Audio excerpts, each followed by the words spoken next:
Bien, continuemos hoy con la segunda parte de nuestro estudio bíblico titulado ¿Qué hay después de la muerte? Ahora seguramente, si algunos de mis hermanos o tal vez algunos amigos que se conectan por primera vez quieren tener la secuencia completa de la enseñanza, los invito también a que busquen en YouTube la primera parte de nuestra serie ¿Qué hay después de la muerte? En nuestro canal de YouTube la van a encontrar y así van a poder enlazar muy bien todos los contenidos que compartimos el miércoles pasado y que vamos a integrar a los que vamos a exponer hoy.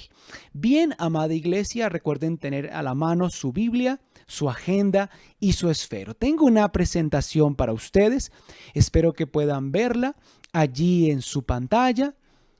La portada de nuestro estudio, muy bien. Equipo de audiovisuales, sé que están trabajando para que todos nuestros hermanos puedan ver la presentación. Bien, quiero empezar de manera diferente relatándoles una historia que me marcó cuando era un niño. La recuerdo muy bien porque mi padre tenía siempre la muy buena costumbre de motivar en mí el hábito de la lectura y comenzó haciéndolo desde que yo era muy niño, regalándome estos libritos que más bien eran tratados ilustrados de Chick Publications. Ahora ustedes pueden ver allí en su pantalla algunas imágenes de estos tratados y de hecho me llevé una muy grata sorpresa cuando me di cuenta que en internet, en la página de Chick Publicaciones, ustedes pueden encontrar no solamente en español, sino en varios idiomas, la gran mayoría de estos tratados ilustrados que son historias. Historias que a mi modo de ver ilustran muy bien la realidad de las doctrinas bíblicas con relación a muchísimos temas y en particular quiero compartir hoy con ustedes una historia que habla de lo que sucede después de la muerte. Ahora, obviamente, como una historieta y como un tratado ilustrado, podemos estar hablando de ficción. Sin embargo, hoy les compartiré dos historias. Esta primera historia, que como les acabo de decir, corresponde a hechos que han sido imaginados por sus autores, pero luego veremos una segunda historia, una historia bíblica, completamente real, que también nos habla de lo mismo y que nos lleva a esa profunda reflexión en cuanto a lo que sucede después de la muerte. Ahora, de todas estas historietas, he leído muchas de ellas. Esta sin duda me marcó, titulada Esta fue tu vida. Ahora, seguramente, algunos ya han tenido la oportunidad de tener en su mano alguno de estos tratados de Chick Publicaciones. Sin embargo, la primera vez que uno de estos tratados llegó a mis manos, me sorprendió sus ilustraciones y quiero compartirlas con ustedes porque esta historia en particular me marcó desde niño. Recuerdo que me gustaba mucho coleccionar estos tratados, leerlos antes de dormir, pero debo reconocerles que en ocasiones me producían miedo. Tal vez también a veces angustia, preocupación, algo de ansiedad. Me gustaba mucho leerlos y pasaba minutos enteros, tal vez a veces media hora o más, viendo y repasando las ilustraciones. Pero les confieso que a veces me producían temor. Bueno, quiero compartir con ustedes esta historia. Los invito a que vuelvan a esas épocas en las que cuando eran niños disfrutaban de las historietas y vean conmigo esta historia titulada Esta fue tu vida. Esta es la portada y vemos que comienza de esta manera, narrándonos la historia de un hombre que llamaremos Necio. ¿Está bien? Como pueden ver, Necio está muy cómodo y muy tranquilo, disfrutando de la vida y de todas sus posesiones.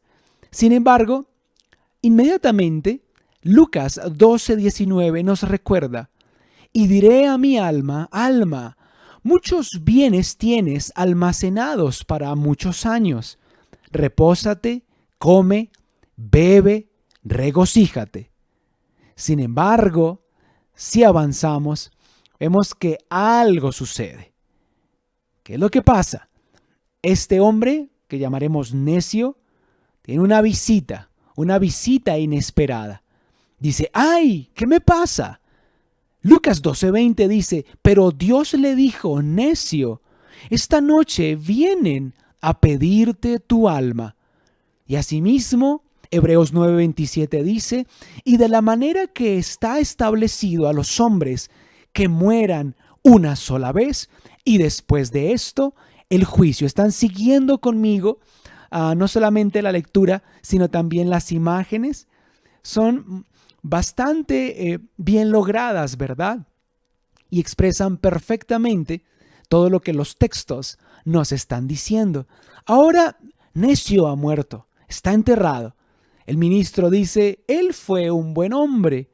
Isaías 64:6 dice, si bien todos nosotros somos como suciedad, y todas nuestras justicias como trapo de inmundicia, y caímos todos nosotros como la hoja, y nuestras maldades nos llevaron como viento. Sin embargo, algo sucede. Este no es el final para necio. ¿Qué sigue? Veamos. Juan 5:28 dice, no os maravilléis de esto, porque viene la hora cuando todos los que están en los sepulcros oirán su voz. Juan 5:38. Y necio escuchó una voz que decía, levántate. Y en la siguiente escena vemos que dice, ¿qué pasa? Estoy muerto, todo acabó. Pero luego Juan 5:29 dice, y los que hicieron bien saldrán a resurrección de vida, y los que hicieron mal a resurrección de condenación. Ahora, ya puesto en pie después de haber sido llamado, necio ve que alguien se acerca y dice, ¿al juicio? No, no puede ser. El cielo y el infierno están aquí en la tierra. Yo siempre dije eso. Pero un ángel le dice, ven, tienes una cita. ¿Habrá otras personas allí? Pregunta necio. Oh, sí, muchas más. Le responde el ángel. Y a continuación vemos un viaje. Quiero que lo vean conmigo en su pantalla. Allí vemos cómo necio dice, rehúso creer que me esté sucediendo esto. Y el ángel le responde y le dice, ese es tu destino. Ahora, la historia continúa de esta manera. Están allí, en el lugar de destino, y entonces necio comienza a justificarse con aquel ser espiritual que lo ha trasladado al lugar donde se encuentran. Mire, he sido un buen hombre, he vivido como todos los demás. El ángel le responde, todo está anotado en los libros. Y se escucha una voz que dice, el que sigue. ¿Están ustedes ya totalmente involucrados en la historia como yo? Y luego Romanos 3:10 nos recuerda, como está escrito, no hay justo ni aún uno. Y luego, en la siguiente escena, vemos a un ser divino lleno de luz sentado en su trono. Y la escena nos recuerda lo que dice Apocalipsis 20:12.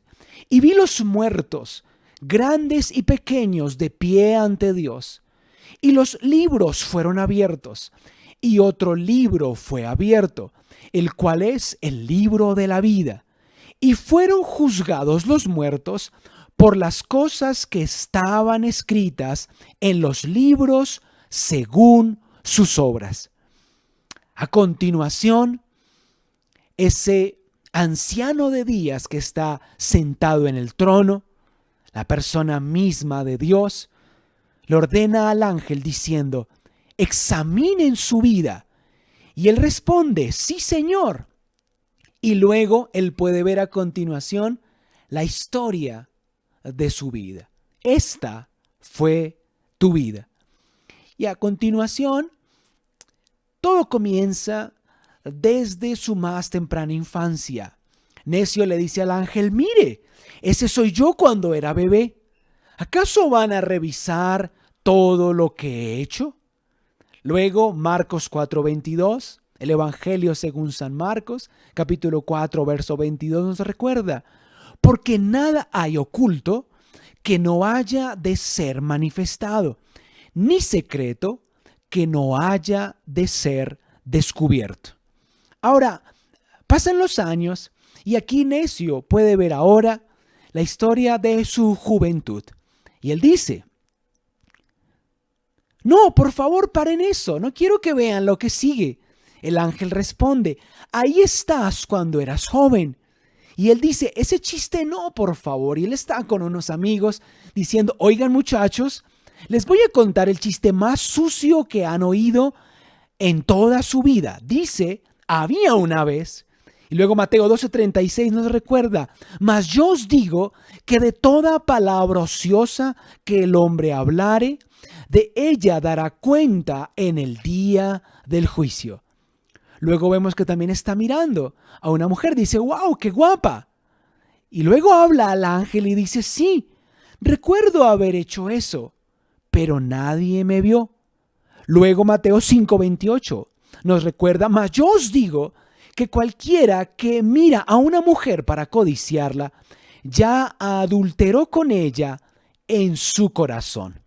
Así, escena tras escena, suceso tras suceso, momento tras momento, Necio ve pasar frente a sus ojos toda su vida, tanto fechas como acciones. Ladrón, aborrecedor de Dios, mentiroso, murmurador, adúltero, envidioso, desobediente a los padres, orgulloso, calumniador, cruel, maldiciente, hipócrita, fornicario. Y luego Necio dice, ¿por qué nadie me advirtió de esto? Y recordamos Mateo 10:26 que dice, nada hay encubierto que no haya de ser manifestado, ni oculto que no haya de saberse.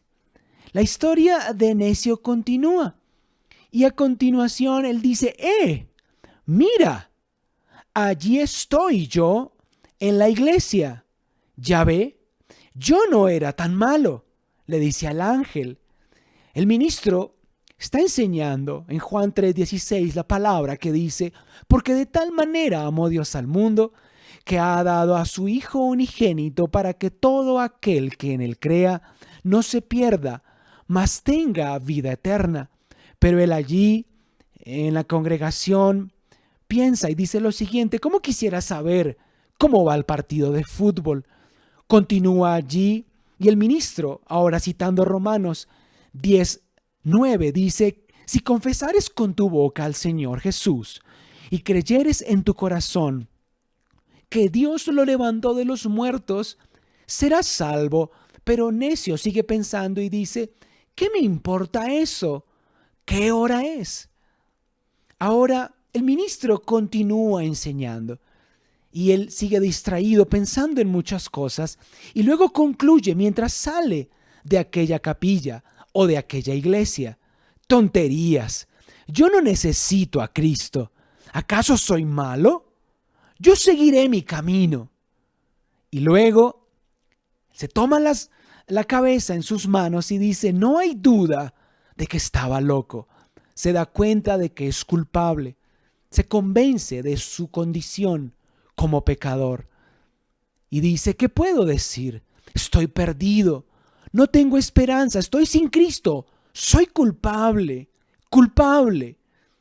Y así nos recuerda lo que dice Gálatas capítulo 6, verso 7. No os engañéis. Dios no puede ser burlado. Todo lo que el hombre sembrare, eso también cosechará. A continuación, Dios mismo le pregunta al ángel lo siguiente, diciéndole, abran el libro de la vida. ¿Está allí consignado su nombre? Y el ángel le responde, Señor, el nombre de él no está aquí. Y a continuación, aquel anciano de días que está sentado en el trono profiere palabras muy duras contra Necio y todos los que han actuado como él. Apartaos de mí, malditos, al fuego eterno preparado para el diablo y sus ángeles. Encontramos esa palabra en Mateo 25, 41. Y luego otra en Mateo también 25, verso 46. E irán estos al castigo eterno y los justos a la vida eterna. La Biblia es muy clara al referirnos quién va al cielo y quién va al castigo eterno. Y luego vemos cómo el ángel enviado por el Señor ejecuta un juicio. Apocalipsis 20:15 dice, y el que no fue hallado escrito en el libro de la vida fue lanzado en el lago de fuego. Terminó muy mal la historia para Necio. Recuerdo pasar horas enteras viendo esas imágenes y viendo esas ilustraciones e imaginándome el dolor de aquel hombre y su angustia al ver que no podía hacer absolutamente nada para cambiar su destino. Pero luego, afortunadamente, este librito titulado Esta fue tu vida dice, en cambio, hay una oportunidad. Esta puede ser tu vida. Y luego cita 2 de Pedro capítulo 3, verso 9. El Señor no tarda su promesa como algunos la tienen por tardanza, sino que es paciente para con nosotros, no queriendo que ninguno perezca, sino que todos vengan al arrepentimiento. Y aquí parece que Necio tiene la oportunidad de ser sabio, de replantear el camino que ha decidido transitar, de tomar un nuevo rumbo, de hacer algo diferente, de escoger sabiamente. Por supuesto que creo en la Biblia, dice él. Sé que estoy perdido y que iré al infierno, pero ¿qué debo hacer para ser salvo? Y el ministro lo mira y le dice, arrepiéntete, un cambio de actitud al oír la palabra. Entrega tu vida a Cristo. Reconoce que Él murió por ti, que te rescató de la esclavitud de tus pecados. Recíbelo como tu Salvador. Recordamos lo que dice Juan 3:3. De cierto te digo, que el que no naciere otra vez no puede ver el reino de Dios. Aquí Necio, que ahora está actuando más bien como sabio, dice, Señor, reconozco que soy pecador, me arrepiento de mis pecados, acepto a Jesucristo como mi Salvador y Señor. Y luego leemos Isaías 1:18 que dice, venid luego, dice el Señor, y estemos a cuentas. Si vuestros pecados fueren como la grana, como la nieve serán emblanquecidos. Si fueren rojos como el carmesí, vendrán a ser blancos como la lana. Y a partir de esta decisión, ya Necio no es más necio, sino sabio, y empieza a vivir como tal, en oración y en la búsqueda de Dios. Encuentra la voluntad divina para su obrar diario. Dios mío, ¿cuál es tu voluntad para mí ahora? Y a partir de ese momento, él cambia su vida, reconoce su necesidad de Dios y le busca día tras día. Vemos cómo transcurren los años y él, a partir de su decisión por Cristo, cambia por completo de vida. Y así encarna lo que dice Filipenses 1:21, porque para mí el vivir es Cristo y el morir es ganancia. Sin embargo, de la misma manera que todo ser humano, es también llegado el momento visitado por la muerte. Hablamos mucho de ella el miércoles pasado y hablaremos también de lo que sucede después de nuestro encuentro con ella. Miren lo que dice ahora sabio, Señor Jesús, toma mi mano, voy a tu presencia. Y así recordamos el Salmo 116:15 que dice, estimada es a los ojos de Jehová la muerte de sus santos. y vemos una maravillosa escena en los cielos. Ahora Dios no está molesto ni está rechazando a aquel que se ha presentado ante Él en los cielos, en sus propios actos y en su propia justicia, sino que más bien se ha presentado a través de los actos y la justicia de Jesucristo el Salvador. Así, escucha estas palabras que todos queremos oír. Bien, buen siervo y fiel, entra en el gozo de tu Señor. Y recordamos así lo que Primera de Corintios 2:9 declara. Antes, como está escrito, cosas que ojo no ha visto, ni oído ha escuchado, ni han subido en el corazón de los hombres, son las cosas que Dios ha preparado para los que le aman. Ahora, mis hermanos, aquí concluye la historia. La historieta que pueden encontrar en la página de Chic Publicaciones en Español. Esta y muchas otras historias que se presentan como tratados animados. ¿Les gustó? A mí realmente me conmovió la primera vez que la leí. De hecho, por varios días estuve pensando en ella. Y más o menos cada 15 o 20 días volvía a leerla y siempre producía en mí el mismo efecto. Sin embargo, pensando en esto, quiero que reflexionemos acerca de una verdad importante. Porque no toda angustia, no toda preocupación y no toda tristeza es necesariamente mala. Recuerdo que después de leer estos tratados, quedaba siempre muy preocupado y quedaba siempre muy angustiado, porque reflexionaba en el final de la vida y reflexionaba en el hecho de tener que presentarme algún día ante Dios para darle y rendirle cuenta de mis actos. Sin duda, sentía preocupación y tal vez algo de angustia. Sin embargo, miren lo que dice 2 de Corintios 7:10 acerca de esa clase de angustia y de esa clase de preocupación. Pues la clase de tristeza que Dios desea que suframos, 2 de Corintios capítulo 7, verso 10, nos aleja del pecado. La clase de tristeza que Dios desea que suframos nos aleja del pecado y trae como resultado salvación. No hay que lamentarse de esa clase de tristeza, pero la tristeza del mundo, al cual le falta arrepentimiento, resulta en muerte espiritual. Ahora, piensen conmigo por un momento en lo que dice 2 de Corintios 7:10. Está hablando de dos clases de tristeza, de dos clases de preocupación, de dos clases de angustia, de dos clases de sufrimiento. La primera clase de sufrimiento produce en nosotros y motiva en nosotros una respuesta, que es la búsqueda de Dios, el reconocimiento de nuestros errores, el arrepentimiento y el cambio de vida. Pero nos habla de un segundo tipo de angustia y un segundo tipo de afán, un segundo tipo de sufrimiento, el que viven las personas en el mundo, pero sin arrepentimiento.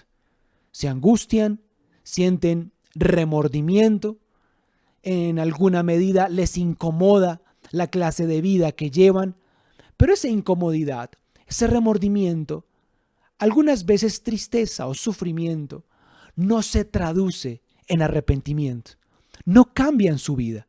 Por eso la Biblia dice que esa clase de tristeza, la que experimentan aquellos que rechazan a Dios, a la cual le falta arrepentimiento, resulta en muerte espiritual. Ahora dirán algunos, bueno, hay que reconocer que los cristianos evangélicos son muy buenos para echar cuentos que le producen a uno miedo y temor. Pues resulta que el que acabamos de leer sí es un cuento, pero la historia que vamos a ver a continuación, que habla de lo mismo, que sucede cuando la vida termina, sí fue real y fue una historia narrada por nuestro Señor Jesucristo. Pero antes de ir a esa historia, quiero llevarlos a una reflexión muy importante. Piensen en esto y recuerden esa clase de sufrimiento que motiva en nosotros arrepentimiento. Cuando una persona va, por ejemplo, donde su doctor y le confiesa que le gusta fumar, que es una persona que le gusta tomar o que lleva una vida desordenada y que se ha expuesto muchas veces a prácticas de riesgo.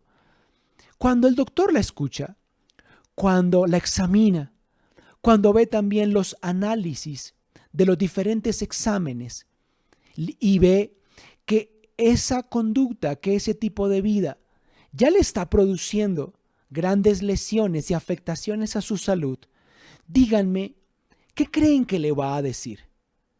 ¿Creen que lo va a consolar? ¿Creen que lo va a animar? ¿Creen que le va a dar una palmada en el hombro y le va a decir, tranquilo, no te preocupes, puedes seguir viviendo como quieras, puedes seguir en promiscuidad o fumando o tomando o drogándote? Si te divierte está bien, no pasa nada, sigue adelante. ¿Creen que el doctor le dirá eso? O más bien le dirá, la clase de vida que usted está llevando va a afectar dramáticamente su expectativa de vida y muy seguramente lo lleve a la enfermedad y a la muerte. Tiene que dejar el cigarrillo, tiene que dejar el alcohol, tiene que dejar esas prácticas de riesgo que están atentando contra su salud y van a acabar con su vida. Ahora, cuando el doctor habla de esa manera, no quiere ofender a su paciente, simplemente quiere alertarlo, quiere advertirlo. No es, por ejemplo, para el caso del fumador, que el médico esté, por ejemplo, discriminándolo porque fuma. No es un doctor nicotinofóbico. No es esa la razón por la que lo confronta. Más bien es muy claro con él para que deje lo que está haciendo, porque lo que hace lo llevará a una serie de consecuencias que acabarán con su salud y que seguramente terminarán con su vida. De la misma manera, cuando un doctor hace una advertencia a una persona alcohólica, no la hace porque la discrimine o porque le caiga mal, la hace para advertirlo. Lleva a cabo esa advertencia para abrirle los ojos. De la misma manera, cuando hablamos de estos temas, muchas personas dicen, es que esos pastores y esos ministros son siempre iguales. Todos los cristianos son iguales. Citan versículos que hablan del cielo, del infierno, de la muerte. Presentan historias a veces un poco lúgubres o macabras. Y su objetivo es que uno se asuste, que uno les crea, cambie de religión y vaya a su iglesia. Pero ¿qué tal si todo lo que decimos fundamentado en la palabra es cierto porque realmente así es? Y lo que buscamos con esta advertencia es llevarte a la reflexión de que un día tu vida terminará y que tendrás que tomar una decisión. A continuación, vamos a ver una historia narrada por nuestro Señor Jesús, una historia real, que indudablemente Dios hace una clara distinción entre los que mueren en sus pecados y entre los que mueren en la fe en Dios, representada a través de su decisión por Cristo. Vean conmigo en su pantalla lo que el Señor Jesucristo narra en Lucas capítulo 16, versos 19 al 31. Ahora es muy interesante lo que aquí ocurre, porque nuestro Señor con mucha frecuencia en la palabra usa historias, usa parábolas y también anécdotas para poner de contraste la historia de dos personas totalmente diferentes o de sucesos que distan por completo en su naturaleza. De hecho, vemos desde Génesis hasta Apocalipsis que frecuentemente en la Escritura se hacen estas comparaciones. Si ustedes ven, por ejemplo, en Gálatas capítulo 6, verso 7 en adelante, que se nos habla de aquellos que siembran para el Espíritu, de aquellos que siembran para la carne. Vemos también, por ejemplo, en el marco de esos contrastes bíblicos muy frecuentes, como por ejemplo en Mateo capítulo 25, el Señor nos habla en el marco del juicio de las naciones, el proceder y el trato diferente que Él tiene con las ovejas y que tiene con las cabras. Constantemente en la Escritura vemos cómo el Señor hace distinción entre justos e injustos, entre santos y pecadores. Todo el tiempo la Biblia habla del cielo y del infierno, contrastes. A algunos no les gustan, pero la Biblia en esa clase de temas no da lugar a estados intermedios. Muchos piensan, pastor, ¿por qué no habla del purgatorio? De ese lugar de paso donde tenemos la oportunidad, si es que acaso desaprovechamos esas oportunidades en vida, para corregir nuestras acciones, buscar a Dios, arrepentirnos e ir al cielo. Quiero que sepan que la Biblia no habla de tal lugar. Bíblicamente hablando, el purgatorio no existe y ningún lugar como ese. Lo que sí dice la Biblia muy claramente, y con ese verso iniciamos nuestro estudio el miércoles pasado, fue: y está estipulado que los hombres mueran una sola vez y después de esto el juicio. Y el Señor Jesucristo, a partir de una historia real que va a relatar en Lucas 16, 19 al 31, quiere ilustrar este punto, que es, sin duda, una realidad bíblica, en una historia muy famosa que veremos hoy en la segunda parte de nuestro estudio. ¿Recuerdan ustedes a un hombre rico y recuerdan ustedes a Lázaro? Esa es la historia que nos presenta nuestro Señor en Lucas 16, versos 19 al 31. Ahora vamos a ir paso a paso en la historia para analizarla detenidamente, verso por verso. ¿Les parece? Los versos 19 al 21 nos ofrecen la introducción de esta historia que habla no solamente de la vida, sino también de la muerte y lo que ocurre después de la muerte. Nos dice: había un hombre rico. Este hombre se vestía de púrpura y de lino fino, y cada día celebraba espléndidos banquetes.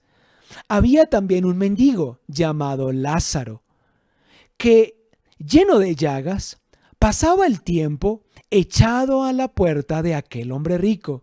Verso 21, ansioso de saciarse con las migajas que caían de la mesa del rico, y hasta los perros venían y le lamían las llagas.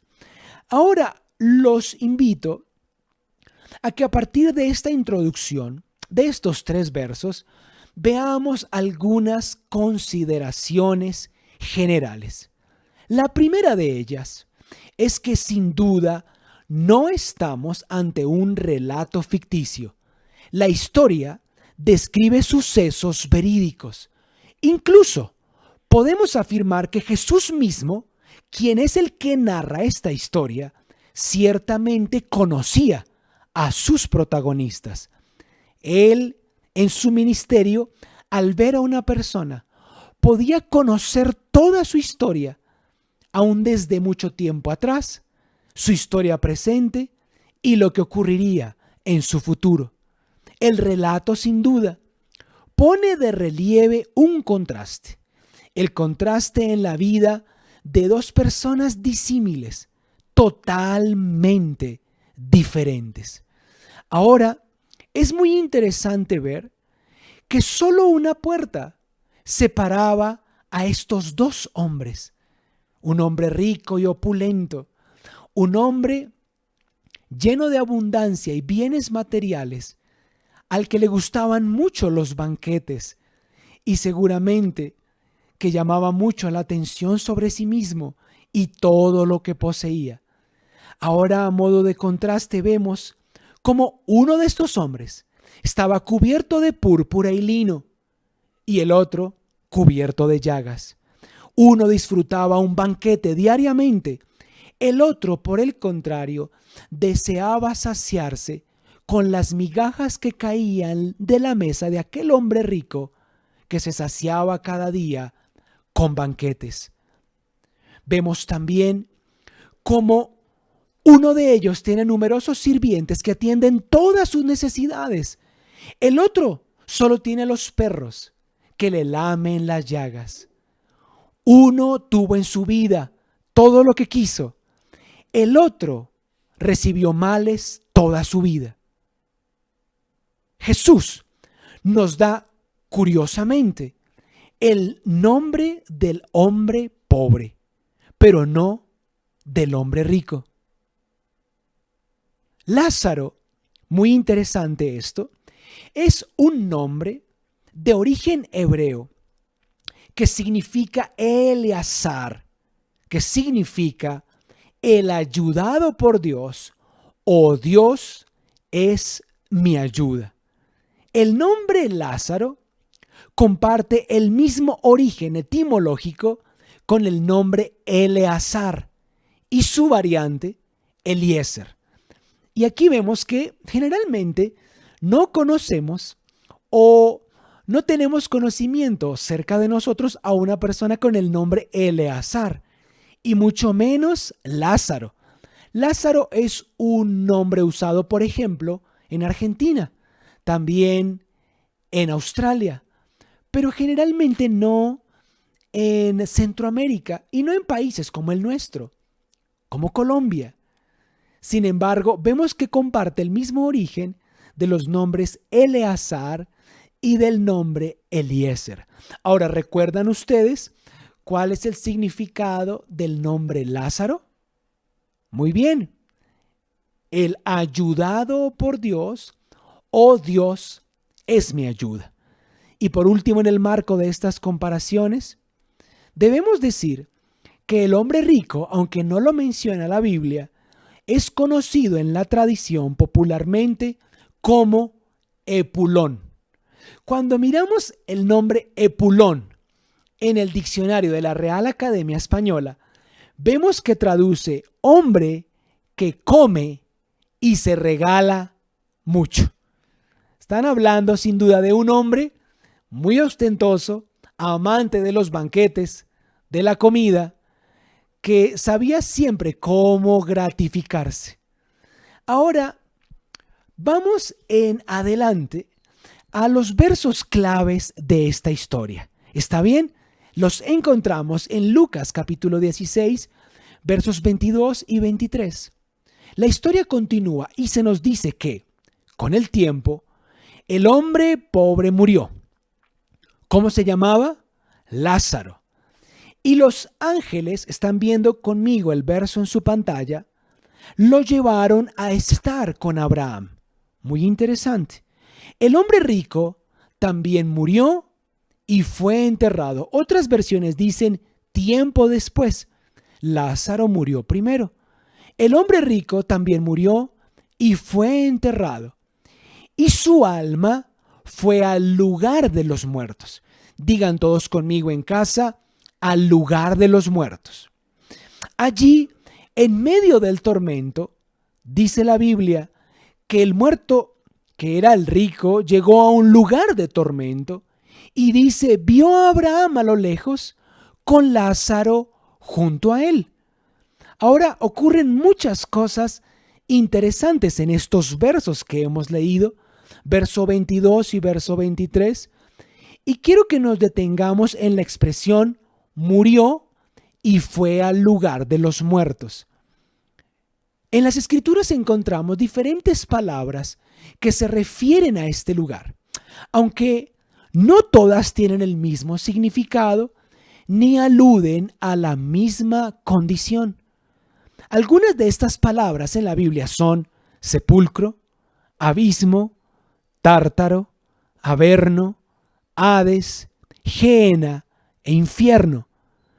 Veamos lo que a este respecto nos dice el diccionario teológico Bacon. El término Hades, de todos los que citamos, enfoquémonos en ese término, se encuentra 10 veces en el Nuevo Testamento.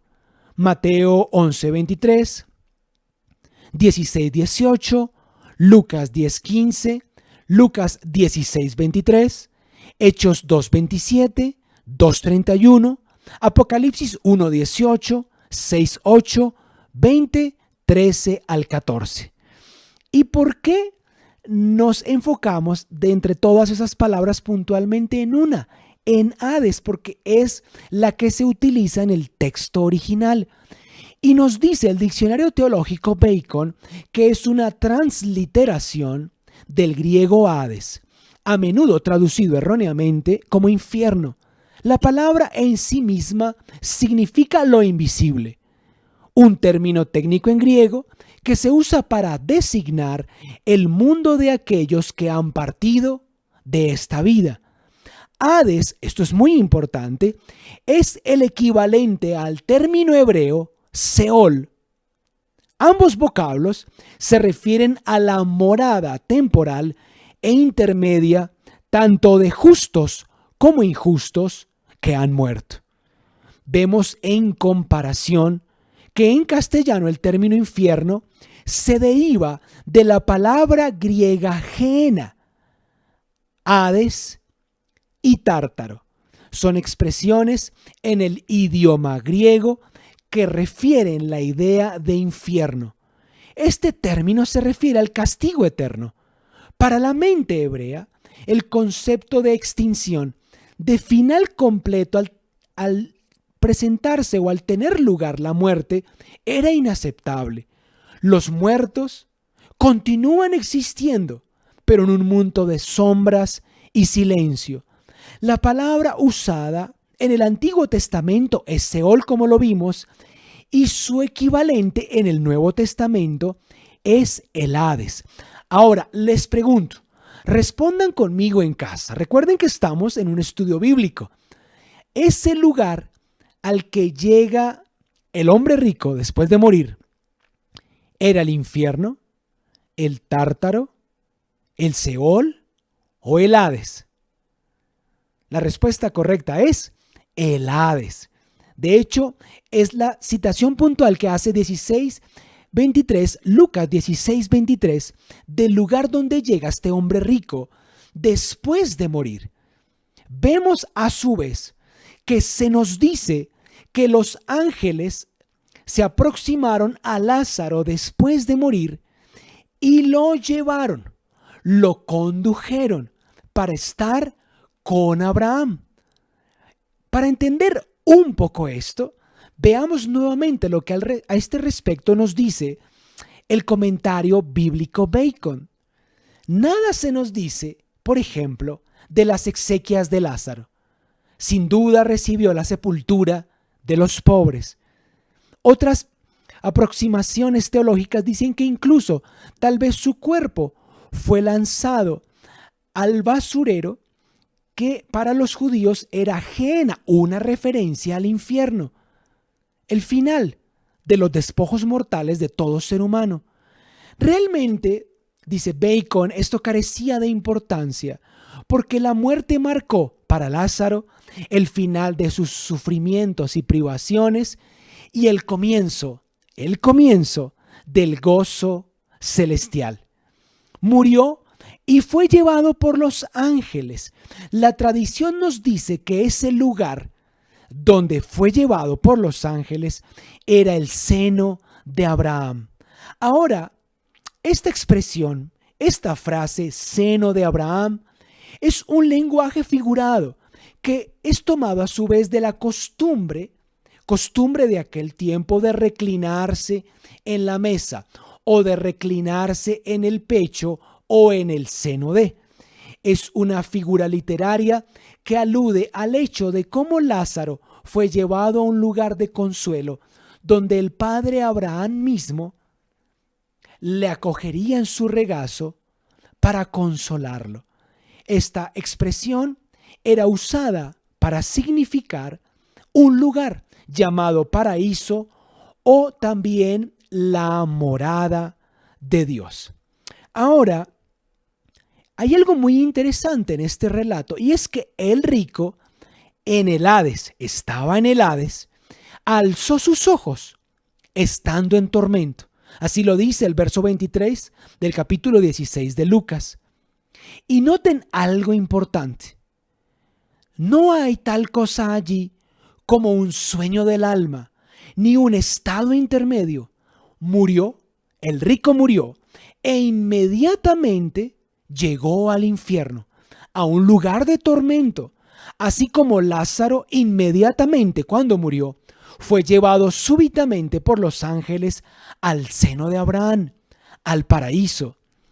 En el Nuevo Testamento, el paraíso se refiere exactamente a un lugar de paso, a un estado intermedio, para no para todo tipo de muertos, sino solamente para aquellos que han muerto creyendo en Dios y confiando en su Hijo, Jesucristo. Y se nos dice que ese estado intermedio, paraíso, era la morada de los justos que habían muerto, quienes esperaban la resurrección, el juicio, el galardón final y la vida futura. Recordamos así las palabras de Daniel en el capítulo 12, verso 2 de su libro, que nos dice: los que duermen en la tumba despertarán. Aquí la pregunta no es si hay vida después de la muerte. Claro que la hay. La pregunta tampoco es si habrá resurrección para todos, justos y pecadores. Habrá resurrección. La pregunta es: ¿resurrección para qué? Y resurrección para vivir nuestra eternidad, ¿en cuál lugar? Los que duermen en la tumba despertarán, unos para vivir eternamente y otros para la vergüenza y el horror perpetuos. Esto es lo que dice la Biblia. Nos guste o no, nos interese o no, así dice el Señor en su palabra. ¿Qué ocurrirá con los que mueren? La pregunta para ti y para mí es no si vamos a morir, todos vamos a morir. Más bien la pregunta es ¿dónde pasaremos nuestra eternidad? Avanzando en el relato, vemos una conversación entre el hombre rico y también entre Abraham. Se nos dice en Lucas capítulo 16, versos 24 al 26, el hombre rico gritó: Padre Abraham, ten piedad de mí.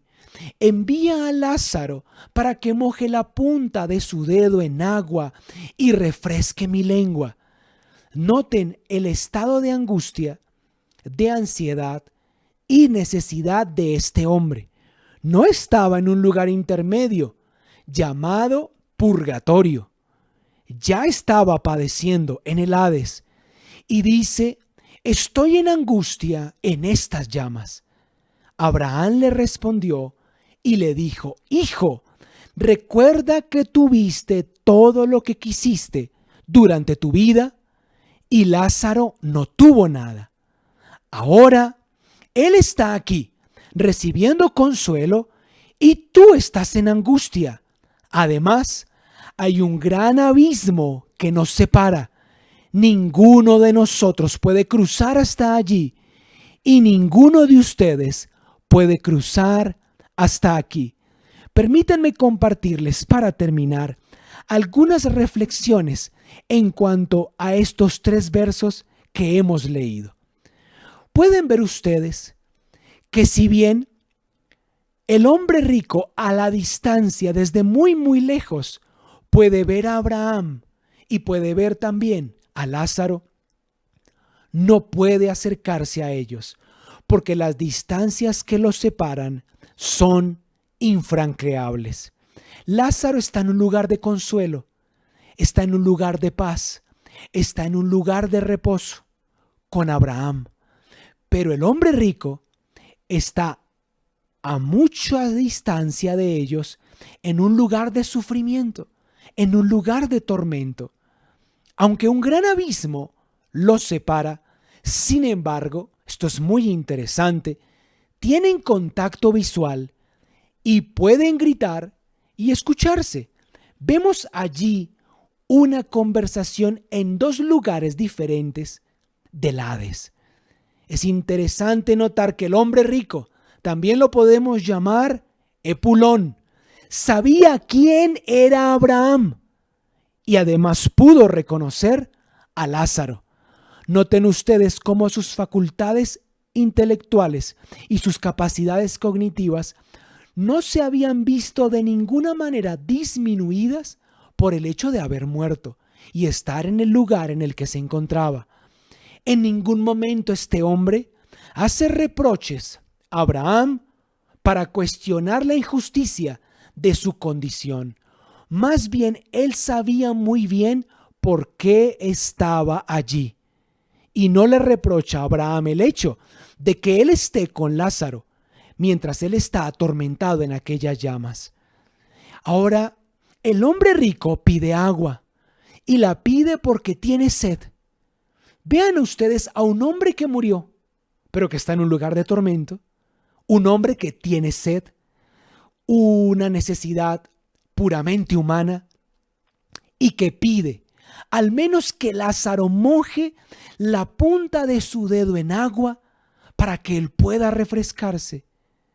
Dice de sí mismo además que está en angustia. No solamente tiene necesidades muy físicas y muy mortales, sino que además reconoce que está en angustia, un estado y una condición mental también puramente humana en medio de las llamas. Sin embargo, las palabras de Abraham, muy interesante esto, y profundizaremos en esta cuestión el próximo miércoles, no deben interpretarse como justificaciones para el castigo o el consuelo, porque dirán algunos: pastor, lo que la Biblia está diciendo es que los ricos disfrutan en esta vida, pero al morir van a sufrir al Hades, mientras que los pobres y los mendigos sufren en esta vida, pero al morir van a un lugar de descanso. Esa no es la lógica divina. De hecho, recuerden que quien recibe en su seno a Lázaro, Abraham, fue uno de los hombres más ricos de toda la historia hasta ese momento. No hay forma, seguimos en nuestras conclusiones, de cambiar el destino eterno. Una vez ha ocurrido la muerte, no hay marcha atrás. Es muy claro el padre Abraham cuando le dice al hombre rico: es imposible que Lázaro pueda ir a donde estás para llevarte agua. Y es imposible también que tú cruces al lugar donde nosotros estamos para refrescarte y recibir consuelo. Para concluir, recordemos las palabras del Señor en Eclesiastés 12:14. La palabra claramente dice que un día Dios nos llamará a cuentas por todo lo que hayamos hecho en esta vida, tanto lo bueno como lo malo, aunque creamos que nadie nos vio hacerlo. Quiero invitarte en este momento a que recibas a Cristo como tu Salvador. Si acaso has reconocido que sin duda Dios trata de manera diferente a los que le buscan, lo reconocen, le consideran y aceptan a su Hijo en su corazón, de los que no lo hacen, como fue el caso de aquel hombre rico.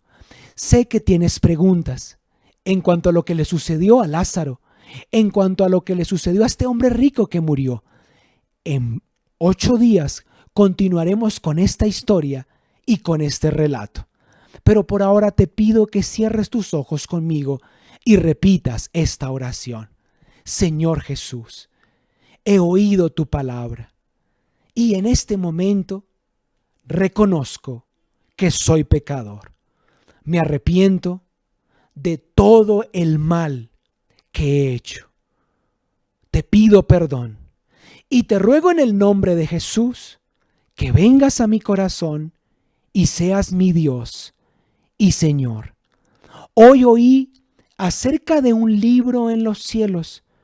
Te pido que anotes allí mi nombre y que me ayudes, Señor Jesús, a partir de hoy a vivir una nueva vida agradándote en todo. Gracias, Jesús, por salvarme del tormento y de las llamas del infierno.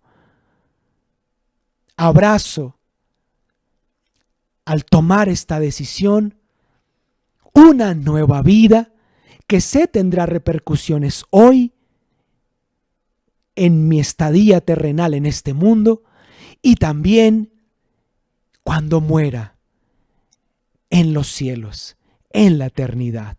Gracias, Señor Jesús. Amén y amén.